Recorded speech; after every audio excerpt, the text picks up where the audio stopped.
একটা ছাপ রয়ে যায়, ওটা হচ্ছে স্যার পাললিক শিলা। আর আর আগ্নেয় শিলায় তো আগ্নেয় দেখা যায় শিলা না। প্রবল চাপ এবং তাপের মাধ্যমে স্যার সৃষ্টি হয় ওটা। তাহলে আগ্নেয় শিলায় তো জীবাশ্ম দেখা যায় না, তাই তো?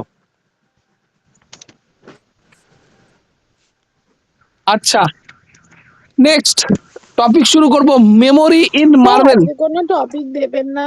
এই তো, মেমোরি ইন মার্বেল আপনার টপিক। মেমোরি ইন মার্বেল আপনার টপিক হয়েছে?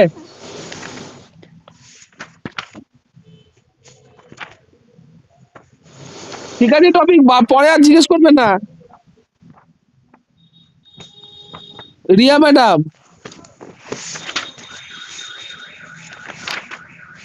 কোথায় গেল? স্যার বলে দিন আগ্নেয় বললাম শিলাটা তো। পাললিক শিলাটা ও, পার্থক্যটা। পার্থক্যতে আগ্নেয় শিলায় জীবাশ্ম দেখা যায় না, কিন্তু পাললিক শিলায় না জীবাশ্ম দেখা কি যায়। প্রশ্ন ছিল মৌসুমী দিদি, বলো তো? আগ্নেয় শিলা এবং পাললিক শিলার পার্থক্য। ও, পাললিক শিলা বলা হয় সেই শিলাকে, ধরো বিভিন্ন পশু পাখি বা গাছপালা দীর্ঘদিন যখন চাপা পড়ে পড়ে পলি সঞ্চিত হয়ে যেই শিলা, তার যেই শিলার ওপর সেই ছাপটা পড়ে যায় সেটাকে বলা হয় যে মানে সেই যেই পাললিক। শিলা গঠিত হয় সেটাকে বলা হয় পাললিক শিলা। আর আগ্নেয় শিলা হচ্ছে অগ্নি উৎপাতের ফলে যেই শিলা গঠিত হয় সেটাকে বলা হয় আগ্নেয় শিলা। ভুল হতে পারে, স্যার কি বলছে দেখি। ওরকমই হবে, আচ্ছা ওরকম পাললিকটা ওই রকমই, আর আচ্ছা, আগ্নেয়টা ঠিক আছে কনফিউজ ঠিক হচ্ছে। আছে। এবার আমরা চলে যাব টপিক আলোচনায়। পায়েল ম্যাডাম বলবেন প্রবল টপিক চাপ আপনার এবং সত্যজিৎ তাপের রায়, কারণে। এই বিধানচন্দ্র রায়। ঠিক আছে, বাটারফ্লাই কোন ক্লাসের বই? বাটারফ্লাই কোন ক্লাসের বই? কেউ বলছে না? স্যার পালিয়ে গেল নাকি গো? না না, আমি আছি গো। আহ, আচ্ছা, আপনার টপিক টপিক দিচ্ছি। বাটার স্যার ওটা বাটার ভুল বললাম নাকি স্যার, না, আগ্নেয় ঠিক আর ঠিক পাললিক ঠিক, না না, শিলাটা? ঠিক ঠিক ঠিক। আপনার দা ক্লেভার মাঙ্কি কই গেল পায়েল ম্যাডাম? স্যার স্যার, ওটা তো আমাকে বলেছিলেন তো দেওয়ার জন্য। হয়ে গেছে? স্যার হুম, বললেই বলছি হলো। যে স্যার একটা কথা বলি। ওই বল। যে যেটা কনফিউজ লাগছিল না, ওই যে অম্বিকা কালনাটা ওখানে দেখালো হুগলি নয়, কিন্তু ওটা বর্ধমানই দেখাচ্ছে স্যার। আমি ওর জন্যই বললাম যে আমি তো জানতাম অম্বিকা কাল্লা।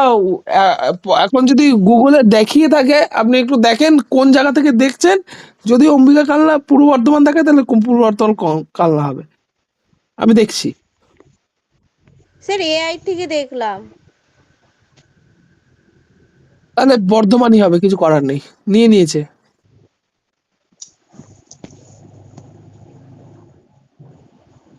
আচ্ছা, এবার আমি টপিকে আসছি। স্যার রূপান্তরিত শিলা কাকে বলে?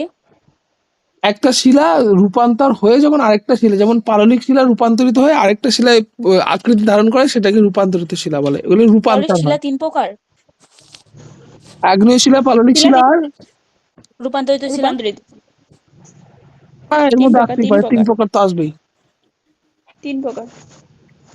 আচ্ছা, আমরা বাড়িতে যে পাথরটা লাগাই সেটা কি পাথর বলতে পারবেন? ওটা মার্বেল, হচ্ছে চুনামাটি। আর কাপ প্লেটটা তৈরি হয় ওটা কি মাটি? চীনামাটি।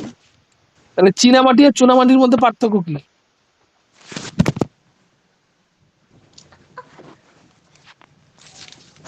আচ্ছা, টপিক বলছি, তিনজনে তিনটে টপিক বলছি। স্যার আমি একটা কথা বলি, ওটা আপনাদের যেটা কনফিউশন ছিল স্যার আমি দেখলাম।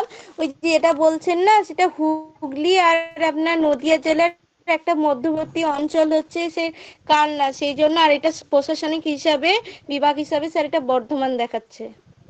একটু কনফিউজ হয়ে থাকলো।